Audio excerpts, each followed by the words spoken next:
রাধে রাধে। হরে কৃষ্ণ। কেমন আছেন আপনারা? নিশ্চয়ই ভালো আছেন। চলুন তাহলে আলোচনা শুরু করি। আমাদের আজকের আলোচ্য বিষয় হলো সুখ কত প্রকার ও কি কি। ভগবান গীতার অষ্টাদশ অধ্যায়ে বলেছেন সুখ 3 প্রকার: সাত্ত্বিক সুখ, রাজসিক সুখ এবং তামসিক সুখ। এবার আসুন এই 3 প্রকারের সুখের সম্পর্কে জানার চেষ্টা করি।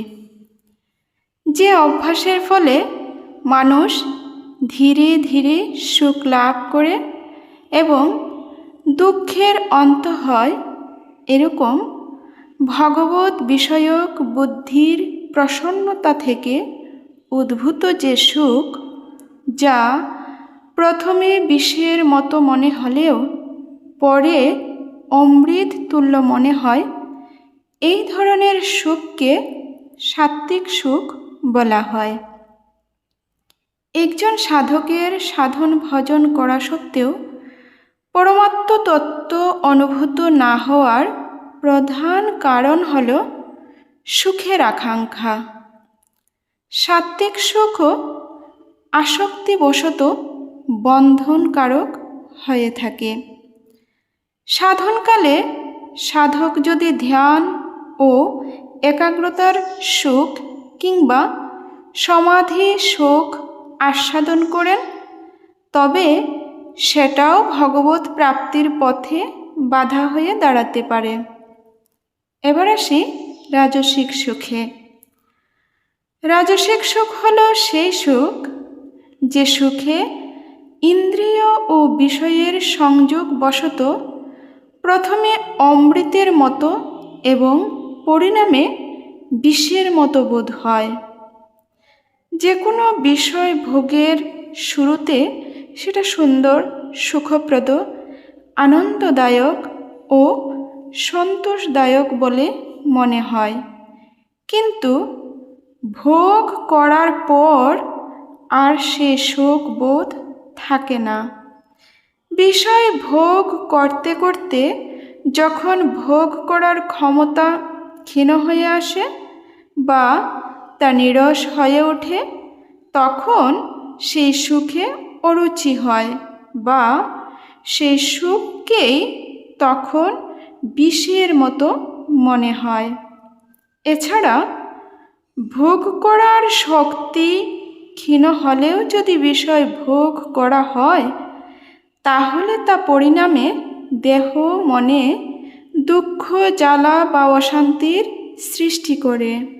বিষয়টি অন্যভাবে বলা যেতে পারে, যেমন কোনো ব্যক্তি ধন লাভ করার পর যদি ধনহীন হন, তবে তিনি যতটা দুঃখ পাবেন, একজন স্বাভাবিক নির্ধন ব্যক্তি ততটা দুঃখ পাবেন না।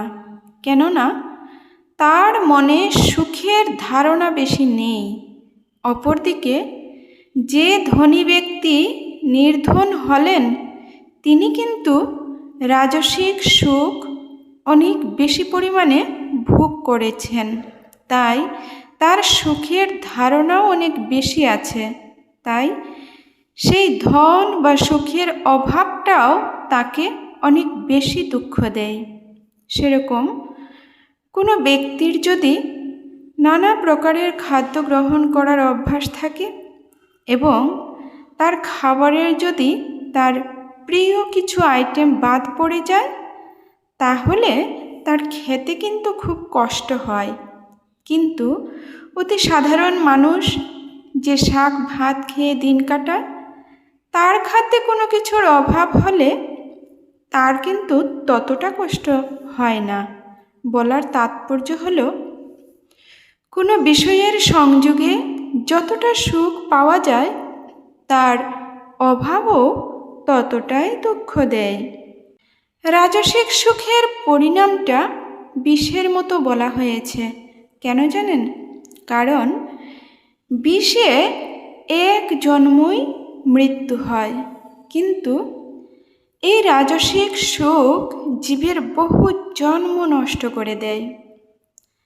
রাজসিক সুখে আসক্তি বশত কোনো ব্যক্তি যদি পাপকর্মে ব্যাপৃত হন, তাহলে পরিণামে 84 লক্ষ জনিতে এবং পাপকর্মের শাস্তিস্বরূপ নরকে যেতে হয়। এভাবে না জানি তাকে কত জন্ম এই জন্ম মরণের চক্রে আবর্তিত হতে হয়। যারা যত বেশি সাত্ত্বিক প্রকৃতির, তাদের দৃষ্টিটা ততটাই বিষয়ের পরিণামের দিকে থাকে। তাৎকালিক সুখের দিকে তারা খুব একটা দৃষ্টি দেন না। কিন্তু রাজসিক বৃত্তিসম্পন্ন ব্যক্তি পরিণামের কথা চিন্তা করেন না, তাদের দৃষ্টি থাকে সুখ ভোগের দিকে। তাই তারা সংসারে আবদ্ধ হন। রাজসিক ব্যক্তির বর্তমান সাংসারিক সম্বন্ধ ভালো মনে হলেও পরিণামে তার পক্ষে কিন্তু তা হানিকারক।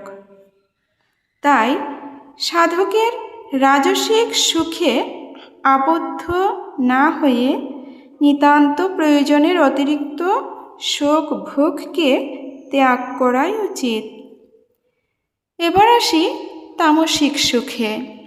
নিদ্রা, আলস্য, প্রমাদ। প্রমাদ মানে কর্তব্য বিস্মৃতি, অর্থাৎ যে কাজটা করা আমাদের একান্ত কর্তব্য বা প্রয়োজন, সেটাকে উপেক্ষা করা বা সেই কাজটা না করা। তো নিদ্রা, আলস্য ও প্রমাদ থেকে উৎপন্ন যে সুখ আরম্ভে এবং পরিণামেও মোহাচ্ছন্ন করে রাখে, তাকে বলা হয় তামসিক সুখ। তমগুণ যখন অত্যন্ত বেড়ে যায়, তখন ব্যক্তির বৃত্তিগুলি প্রবল হয়ে ওঠে এবং ধীরে ধীরে সে অবসাদগ্রস্ত হয়ে যায়। প্রয়োজনীয় কোনো কাজ করার কথা বললে সে তখন বলে পরে করব, এখন বিশ্রাম করছি ইত্যাদি। এরকম অলসতাই তার কাছে সুখের বলে মনে হয়। কিন্তু কাজে ফাঁকি দেওয়ার কারণে তার ইন্দ্রিয় ও অন্তঃকরণে শিথিলতা চলে আসে। মনে নানা রকম বাজে চিন্তা আসতে থাকে।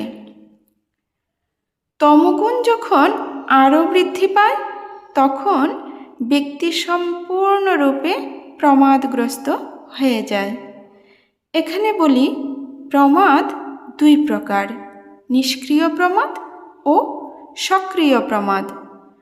ঘর সংসারের আবশ্যক যে প্রয়োজনীয় কাজগুলি আছে, সেগুলি না করাকে নিষ্ক্রিয় প্রমাদ বলে।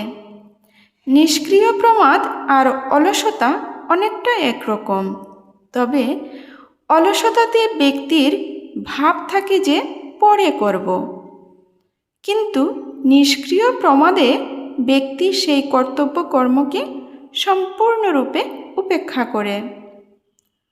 অনর্থক কাজ করা, যেমন কোনো প্রয়োজন ছাড়া কোনো কিছু দেখা, শোনা বা চিন্তা করা, বিভিন্ন ধরনের নেশা করে সময় নষ্ট করা, চুরি, ডাকাতি, মিথ্যাচার, বেইমানি, ব্যভিচার ইত্যাদিতে যুক্ত থাকা, এগুলিকে বলা হয় সক্রিয় প্রমাদ। তামসিক বৃত্তিসম্পন্ন ব্যক্তিরা নিদ্রা, আলস্য ও প্রমাদ এই তিনটিতে সুখ পায়। নিদ্রা দুই প্রকার: যুক্ত নিদ্রা ও অতিনিদ্রা। সময়ে ঘুম এবং যথাসময়ে আবার জেগে ওঠাকে যুক্ত নিদ্রা বলে, যেটা আমাদের সকলের জন্যই প্রয়োজন। কারণ যুক্ত নিদ্রায় বিশ্রাম পাওয়া যায়, আর বিশ্রামে শরীর, মন ও বুদ্ধি অন্তঃকরণে সুস্থতা ও সতেজতা আনে। শুধু শারীরিক ও মানসিক সতেজতার জন্য সাধকের নিদ্রার প্রয়োজন, কিন্তু অতিনিদ্রাকে অবশ্যই বর্জন করতে হবে। নিদ্রাকে তামসিক সুখ বলা হয়, কারণ এতে বুদ্ধি মোহগ্রস্ত হয়, অর্থাৎ মানুষ বেহুশ হয়ে যায়। মানুষ যখন ঘুমায় তখন জগতের সব কিছু সে ভুলে যায়, তাই একে তামসিক সুখ বলা হয়। কিন্তু যদি ইন্দ্রিয়গুলির সঙ্গে বুদ্ধি মোহগ্রস্ত না হয় তখন একেই সমাধি বলে। সমাধিতেও বিশ্রাম হয়। নিদ্রাতে যে সতেজ ভাব আসে, এই বিশ্রামেও তাই পাওয়া যায়। কিন্তু সতেজতার সুখ গ্রহণ করলে গুণাতীত হওয়া যাবে না। সমাধি সুখে আসক্তি বর্জিত হলে তবেই গুণাতীত হওয়া সম্ভব। আর প্রকৃত যে সুখ, অপ্রাকৃত যে সুখ, তা হল গুণাতীত, অনুপম, অর্থাৎ যার উপমা নেই। সংসারে এমন কোনো সুখ নেই যার সঙ্গে সেই অপ্রাকৃত পরম সুখের তুলনা করা যায়। সূর্য যেমন আয়নাতে ধরা পড়ে না, তেমনি আমাদের প্রাকৃত ইন্দ্রিয় মন বুদ্ধিতে সেই অবিনাশী সুখ পৌঁছায় না।